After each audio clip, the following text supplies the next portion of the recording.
예, 취재를 한 임소라 기자가 나와 있습니다. 잠깐만 좀 더 짚어보도록 하죠. 두 사람이 만난 건 맞는 건가요? 맞습니다. 지난해 2월 초 손 의원과 피우진 처장이 국회에서 만났습니다. 예. 마침 피우진 처장의 국회 일정이 있었고 그에 맞춰서 인사차 만났다는 겁니다.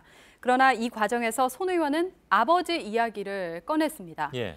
독립유공자 선정을 앞두고 있는 시기에 여당 의원이 보훈 처장을 불러서 만나서 아버지 건을 꺼냈다는 것 자체가 부당한 압박으로 보일 수 있는 사안입니다. 그럴 수도 있겠군요. 근데 손 의원의 부친은 이미 여러 차례 후보에 오르긴 했다면서요? 그렇습니다. 지난 1982년부터 심사 대상이긴 했습니다. 손 의원은 아버지가 독립운동가인 몽양 여운형 선생의 청년 비서였다고 설명합니다. 예. 이 내용을 지난해 뒤늦게 어머니로부터 듣게 됐다고 밝혔습니다. 이를 계기로 본격적으로 아버지 일을 챙겼을 뿐이라는 설명입니다. 예. 후보가 선정되는 과정, 그러니까 그 보훈처가 이걸 선정했을 거 아니에요.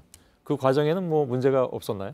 보훈처는 지난해 4월에 내부적으로 심사 기준을 바꾸기로 했습니다. 예. 포상 기준을 확대한 건데요. 예. 사회주의 계열 독립운동가에 대해서도 포상을 검토하기로 한 겁니다. 예. 손 의원의 아버지는 광복 후에 조선공산당 활동 때문에 그간 포상 심사 과정에서 탈락을 했습니다. 예. 그런데 지난해 새로운 기준이 적용돼서 포상을 받을 수 있었습니다.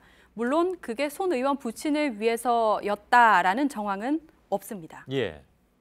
예를 들어서 심사 기준 변경에 관여를 했다거나 이런 가능성은 없습니까, 그럼? 손 의원 측은 구체적인 정보를 알지 못했고 외압은 전혀 없었다는 입장인데요. 예. 문 대통령이 취임 후에 독립유공자를 더 많이 찾아서 포상을 확대해야 된다. 이렇게 강조를 했기 때문에 신청했을 뿐이라고 밝혔습니다. 예.